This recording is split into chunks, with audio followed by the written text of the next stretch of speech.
Ако ни дойдат нашите гори... Уважаеми съграждани, гости и участници в празника на община Сунгурларе, вегетарско веселение под наслов "Домината на музика пее и танцува".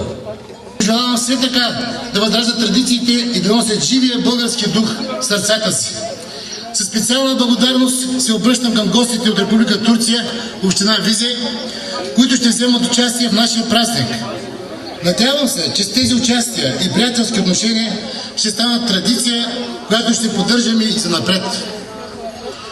Достоинството на една нация е преди всичко в съзнанието на хората за собственото им културно и духовно богатство. Поздравявам всички деятели на самодейното изкуство да пресъздавате с присъщия ви творчески талант доброто, красивото, непреходното в живота ни. Винаги съм казвал, че ако ние не носим нашата самодейност, нашия бит, нашия фолклор в сърцата си, ние няма да оцелеем като нация.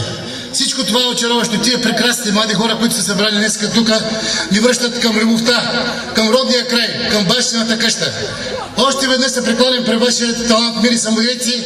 Желая ви успешно представяне и най-вече да си пожелаем международно участие на нашите битови групи и състави. Благодаря ви. Гости приятел Ясин Юздил. Заповядайте.